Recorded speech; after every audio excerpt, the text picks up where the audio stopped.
आपल्यासोबत मंत्री अनिल पाटील आहेत, आपण त्यांच्याशी बातचीत करूयात। मेळावा झाला, पावसाचं सावट होतं। ते पावसाचं सावट म्हणण्यापेक्षा पावसाने खऱ्या अर्थाने स्वागत केलं।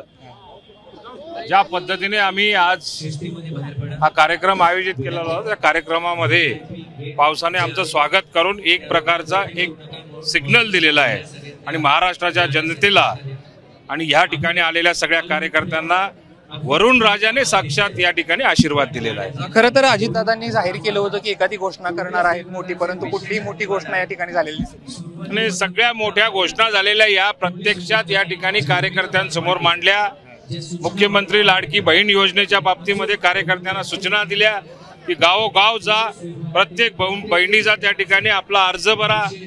शेतकऱ्यांसाठी 7.5 HP पर्यंत जे काही आता सूट दिलेली आहे, बिलामध्ये जी सूट दिलेली आहे त्या बाबतीतली घोषणाच झालेली आहे। युवकांच्या बाबतीत असेल, महिलांच्या बाबतीमध्ये असेल, जे राज्य सरकारने धोरण आखलं ते हा संदेश घेऊन सगळे कार्यकर्ते गावोगाव जातील। याचा फायदा आगामी विधानसभेत होईल असं वाटतंय? फायद्या तोट्याचा विचार राष्ट्रवादी काँग्रेस पक्ष आणि अजितदादा कधीच करत नसतात।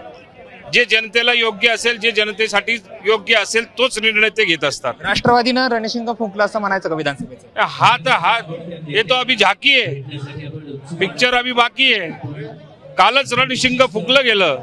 दोन्ही आमदार, जे अनेक आमदार आमच्या सोबत असलेले, दावा केला जात होता की ते आमदार कुणाच्या तरी संपर्कात आहे, सातत्याने रोहित पवार बोलत होते, एक सुद्धा आमदार त्यांच्या संपर्कात नव्हता, पण त्यांचे आमच्याकडे फुटून आले।